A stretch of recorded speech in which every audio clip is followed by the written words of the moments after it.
और चलिए सीधे चलेंगे राजधानी भोपाल, जहां पर मुख्यमंत्री मोहन यादव पहुंचे हुए हैं कार्यक्रम में। Microsoft and Amazon. This year, we are proud to announce that 4 students have achieved offers exceeding rupees 50 lakhs per annum. At VIT Bhopal, education is open to all. Now in its 6th year, the STAR scheme support the advancement of rural students has transformed lives by providing free education and accommodation to top performing rural students in Madhya Pradesh. Notable success stories like Sejal Kushwaha from Bhopal and Shailaja Sengar from Datia, who now work at Microsoft and AMD respectively, highlight the impact of this initiative. Our commitment extends beyond the classroom. VIT Bhopal has formed industry collaborations with top companies like Microsoft, Intel and Rolls-Royce. Our global outreach includes partnerships with over 44 universities worldwide such as Binghamton, Cranfield and Lehigh, ensuring that our students and faculty are equipped for the global marketplace. Looking ahead, VIT Bhopal is dedicated in leading technological and educational advancements with the goal of transforming Madhya Pradesh into the educational hub of India. Today, we celebrate the incredible achievements of our graduating students. This year, we proudly confer degrees upon 2,287 graduates representing 23 degree programs and PhDs. With immense pride and joy, we commence the VIT Bhopal University Convocation Ceremony. Congratulations to the graduating class of 2024. I invite Ms. Kadambari S. Vishwanathan, Assistant Vice President, to welcome the gathering and provide the opening remarks.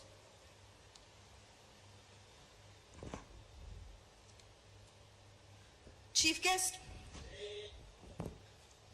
of today's function, Honorable Chief Minister of Madhya Pradesh, Dr. Mohan Yadav ji, beloved Chancellor, Dr. G. Vishwanathan, respected Revenue Minister, Shri Karan Singh Verma ji, respected Minister for OBC, Srimati Krishna Gaur ji, our guest of honor, Dr. Ravi Gandhi, President of Reliance Jio and Retail, Vice President, Trustee, Member of Legislative Assembly, Shri Sudesh Rai ji, Shri Gopal Engineer ji, Principal Secretary of Higher Education, Shri Anupam Rajan ji, Commissioner of Higher Education, Shri Nishant Warwade ji, Chairman of MPPURC, Shri Bharat Saran Singh ji, Commissioner, IG, Collector, SP and other top bureaucrats of Madhya Pradesh, Chancellors, Vice Chancellors and Registrars of various reputed institutions, friends from press and media, faculty, students, parents and the graduating class of 2024.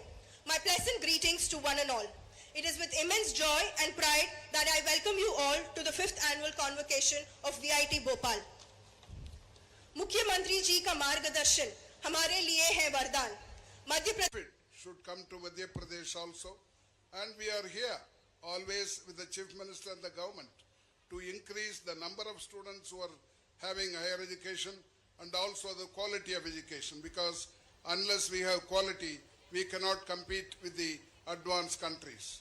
And there are 22 countries in the world where education is free up to university level. And there are another 10 countries where voucher system is introduced. There the student or the parent, and the parent can choose the institution, and this voucher can be deposited as fees and they can study wherever they want. These are the things available in the world.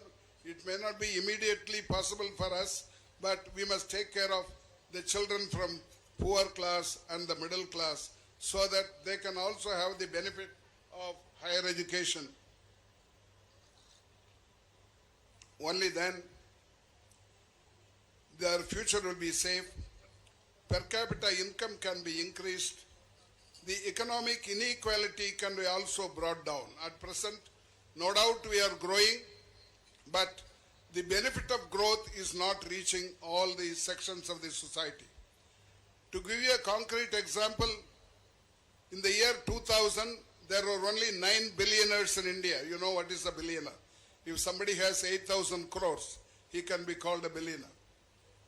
From 9, now it has come to 200. We have grown so much billionaires number. But at the same time, the per capita income has not increased much.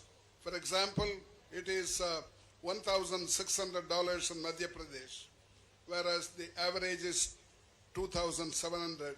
So we have to go a long way in improving the poor class and the middle class. That's where I request the Chief Minister to make this state a model in offering education to the poor and the middle class. And ultimately, it all depends on the parents. They cannot pay, many of them cannot pay the higher education fees and stop with school. That should not happen. That's what we are doing. In fact, we have two schemes where I would like to inform the Chief Minister. One is called STARS, Support the Advancement of Rural Students, where we are implementing in 130 districts in 3 states, Tamil Nadu, Madhya Pradesh and Andhra Pradesh, where we select one boy and one girl from a rural area studying in government school and offer everything free. Tuition fees, boarding, lodging, accommodation, everything free. We get them a job.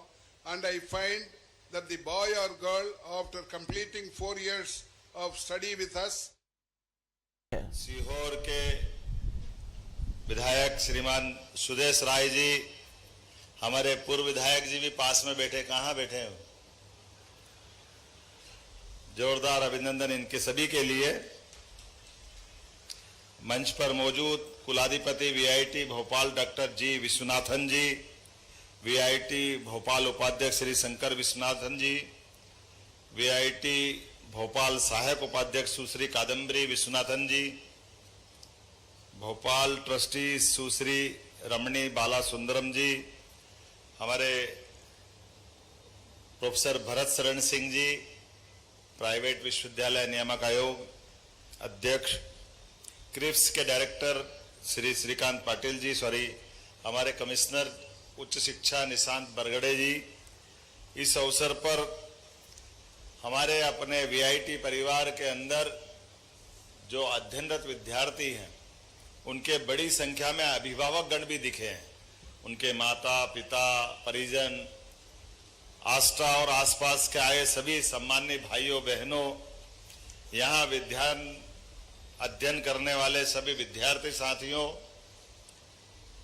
इस अवसर पर मौजूद पत्रकार साथियों, अधिकारीगण, प्यारे मित्रों,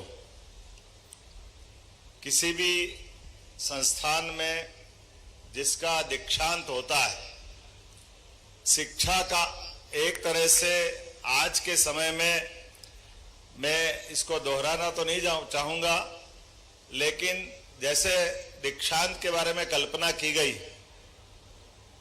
उदाहरण के लिए बात हमारे सामने भी जुड़ती है कि हम अपने गुरु और शिक्षक में अंतर करने जाएंगे कि गुरु और शिक्षक में क्या अंतर है। तो जो सिलेबस में से पढ़ाएगा, पाठ्यक्रम पढ़ाएगा, वो शिक्षक है, और जो संपूर्ण चिंता करेगा वो गुरु है। और आध्यात्मिक गुरु तो हमारे इस लोक की भी चिंता करेंगे और उस लोक की भी चिंता करेंगे, ये हमारी परंपरा। मुझे इस बात की प्रसन्नता है, हमने अपनी सरकार बनने के बाद अपने विश्वविद्यालयों में एक मेरा अनुभव सुनाता हूं आपको। ये जो वाइस चांसलर शब्द है, बड़ा अंग्रेजी से हिंदी के अनुवाद में कई ऐसी विसंगतियां ध्यान में आती है कि इसका उत्तर हिंदी में ढूंढो तो मिलता नहीं, और जो मिलता है वो बड़ा अटपटा लगता है। जैसे हमारे यहाँ कुलगुरु की परंपरा है, लेकिन अंग्रेजी में वाइस चांसलर, उसका हिंदी कर दिया कुलपति। अगर सच्चे अर्थ में वाइस चांसलर का हिंदी करेंगे तो उपकुलपति आना चाहिए, अगर उस तरह से भी देखें, लेकिन उपकुलपति नहीं बोलेंगे, कुलपति बोलेंगे। मैं ऐसे ही दीक्षांत समारोह में जब मैं शिक्षा मंत्री था, इंदौर गया। इंदौर में एक कार्यक्रम में जब मौजूद था तो वहां तत्कालीन कुलपति प्रोफेसर रेणु जैन जी के श्रीमान भी वहां आए हुए थे। ऐसे ही बाकी लोगों से परिचय होते होते मैंने पूछा आपका परिचय क्या है, तो उन्होंने कहा मैं आपके कुलपति का भी पति हूं। वो उनने सहज भाव से बोला, लेकिन मुझे बड़ी अंदर तक चुभ गई ये बात। ये हमारे लिए कुलपति का पद बड़ा महत्व का है, बहुत स्थान सब अलग प्रकार का, लेकिन ये केवल हमने अनुवाद करने में, हमारी परंपराओं से हटके शब्दों की रचना करने में, हमने तुरंत जैसे हमारी सरकार बनी, पहली कैबिनेट में निर्णय किया अब से सारे कुलपति कुलगुरु करे जाएंगे पूरे प्रदेश के अंदर।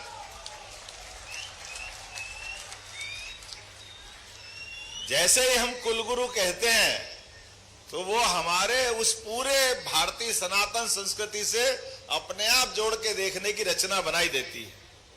और मुझे तो आज और आनंद आया, वीआईटी कैंपस देश के सबसे अच्छे कैंपस में से एक कैंपस है। मैं बधाई देना चाहूंगा आपको इस नाते से। इस कैंपस के अंदर आने के लिए, यद्यपि मैं कल रात को 1 बजे दिल्ली और हरियाणा से लौटा, मैंने पहले निवेदन किया था आपने विश्वनाथन जी से, उनकी बेटी से, कि मुझे आने में कठिनाई होगी, मुझे माफ कर दो। तो उन्होंने कहा नहीं, आपको, हमारा बहुत अच्छा कार्यक्रम है, बड़ी अच्छी तैयारी है, आपको आना चाहिए। तो हमने कहा वर्चुअल जुड़ जाएंगे। तब उन्होंने कहा नहीं, वर्चुअल में जो आनंद नहीं आएगा जो आप प्रत्यक्ष आओगे। तो वैसे भी मैं आपको अंदर की बात बताता हूं, किसी और कार्यक्रम में मेरी जाने की इच्छा हो या न हो, लेकिन मित्रों से मिलने का मौका मिले, दीक्षांत तो मैं सब करके जरूर आता हूं, किसे भी करके आता। कितना भी व्यस्त शेड्यूल हो, लेकिन शैक्षणिक संस्थानों का अगर न्योता मिले तो ऐसा लगता है कि मैं भी आपके उस युग में पहुंच जाता हूं जो अपने कॉलेज कैंपस को याद करते हुए ऐसे आनंद में डूबता हूं। शैक्षणिक संस्थाओं का जो वाइब्रेंट वातावरण, दीक्षांत समारोह की गरिमा और ऊर्जा देख करके अंदर का छात्र मन भी आत्मविश्वास से भरता है और आनंद में हिलोरे लेने लगता है, आनंद में डूब जाता है। वेल्लोर शैक्षणिक संस्थान के विषय में जैसे मुझे बताया गया, यह संस्थान अपनी स्थापना के बाद से ये न केवल हमारे प्रदेश का गौरव है, बल्कि हर एक विद्यार्थी की, जिसका एक बार इस इंस्टीट्यूशन में एडमिशन हो जाए, उसका प्लेसमेंट पक्का है, ये मैं जानता हूं किसी हालत में।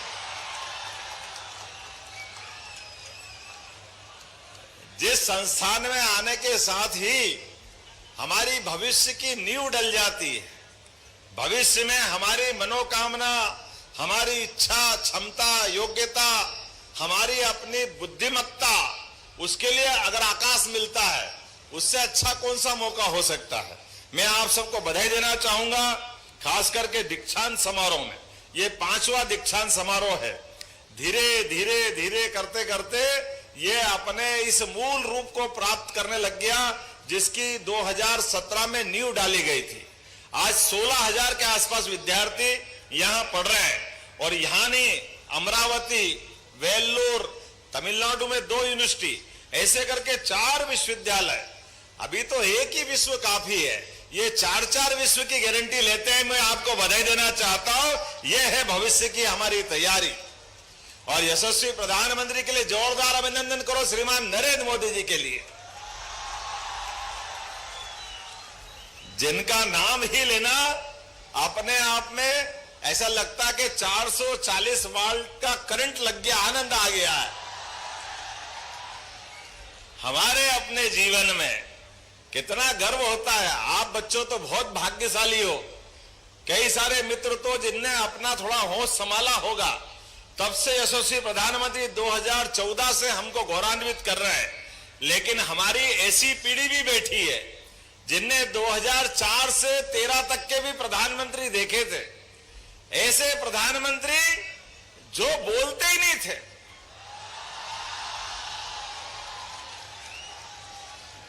ये समझ में ही नहीं आता था, इतना बड़ा देश और इतने बड़े देश के प्रधानमंत्री, नाम तो मनमोहन सिंह, लेकिन मन ही मन में बात करते थे, बोलते ही नहीं थे सब।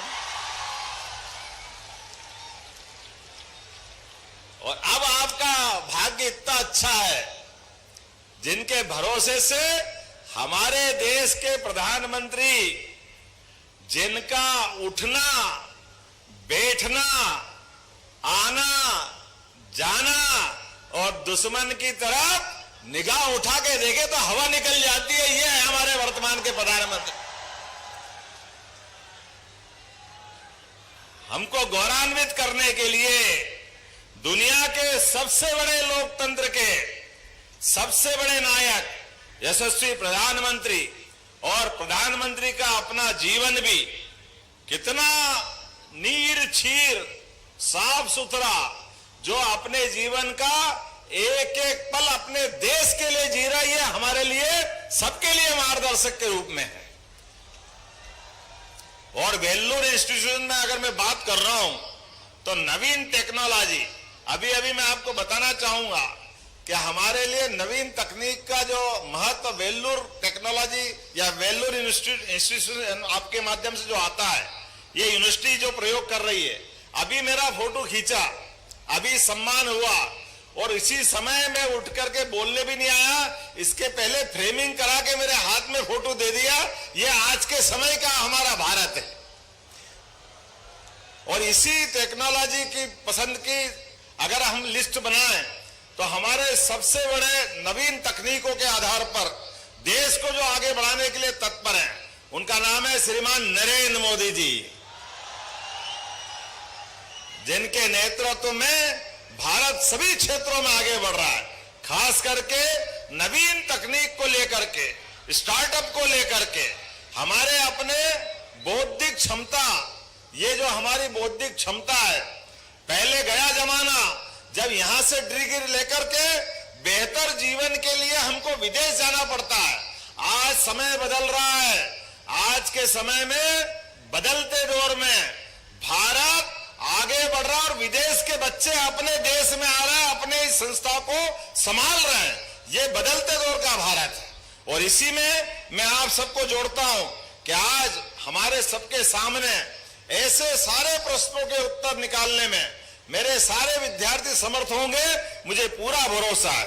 हम आज की टेक्नोलॉजी के युग में युवा शक्ति भविष्य के विकसित भारत के ध्वजवाहक है, यह मैं गारंटी ले सकता हूं।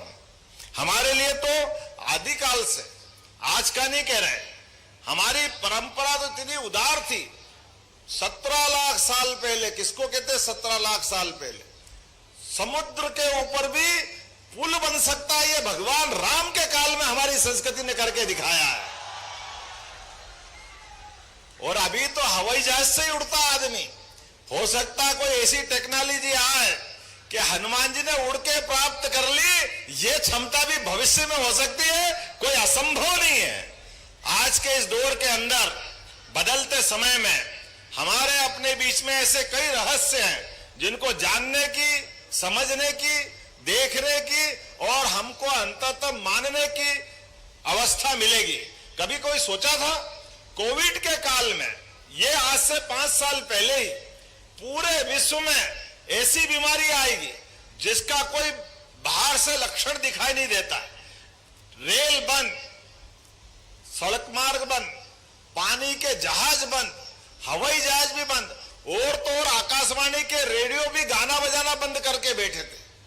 दूरदर्शन पे भी कुछ नहीं दिखाई दे रहा था।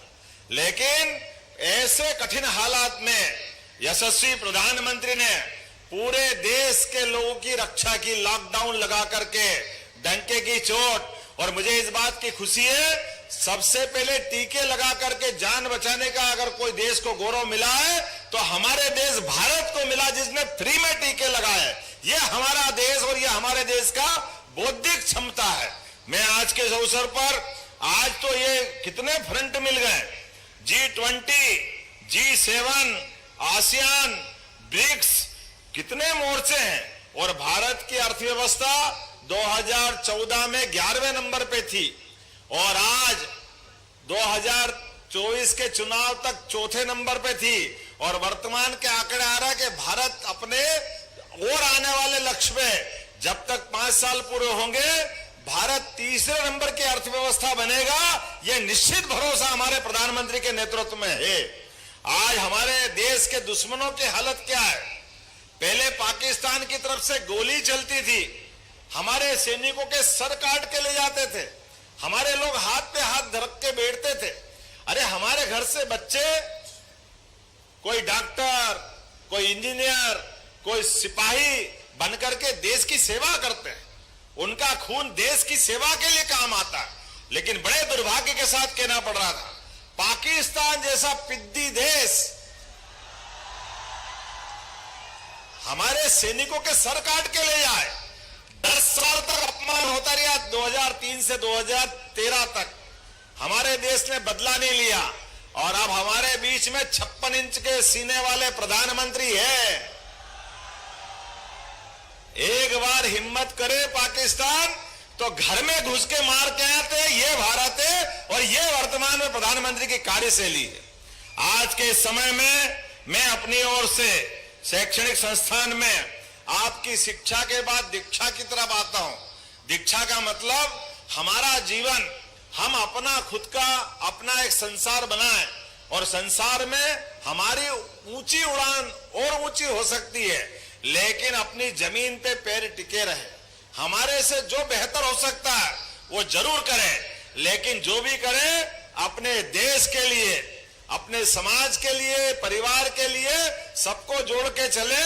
और अंततः हमारे बीच में एक बहुत अच्छा शब्द है, उस शब्द को बोलेंगे तो हमारी शिक्षा भी पूरी होगी और दीक्षा भी पूरी होगी।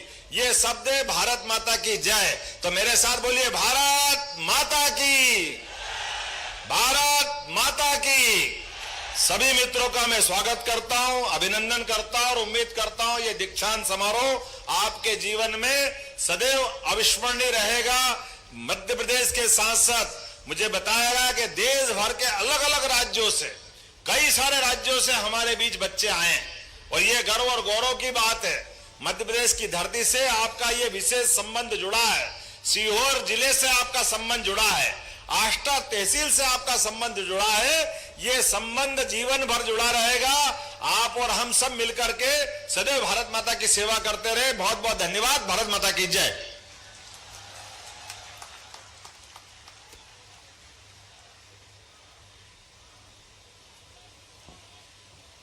Thank you so much, Honorable Chief Minister, sir.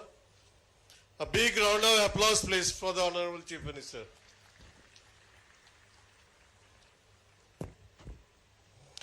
I now invite Dr. Kumar Abhishek,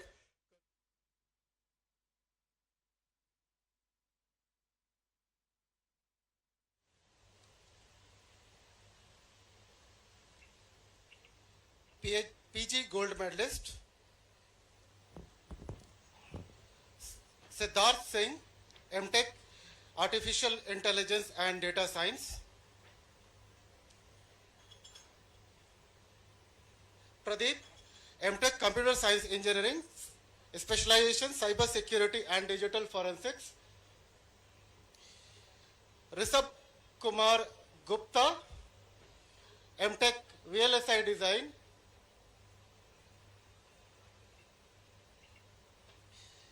Shelby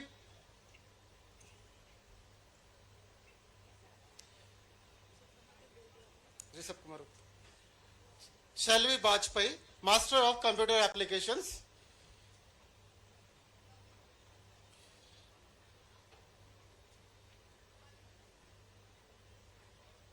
Raghav Agarwal, Integrated MTech Artificial Intelligence.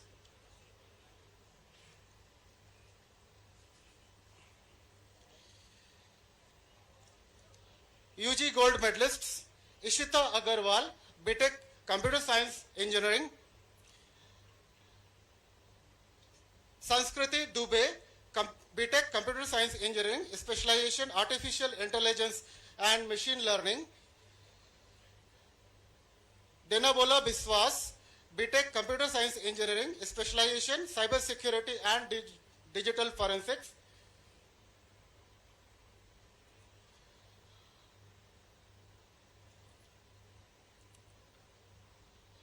Advait Karnad, BTech Computer Science Engineering, Specialization Gaming Technology. Sagar Datta,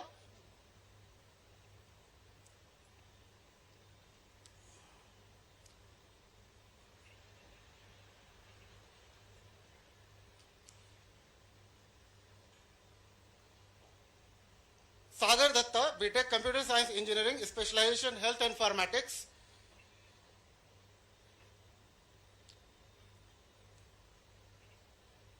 Gauri Gupta, BTech Electronics and Communication Engineering. Anirudh Santosh, BTech Electronics and Communication Engineering, specialization Artificial Intelligence and Cybernetics. Ritam Bhuiya, BTech Aerospace Engineering. Anuj Saraswat, BTech Mechanical Engineering. And Dania Tahir, Bachelor of Business Administration.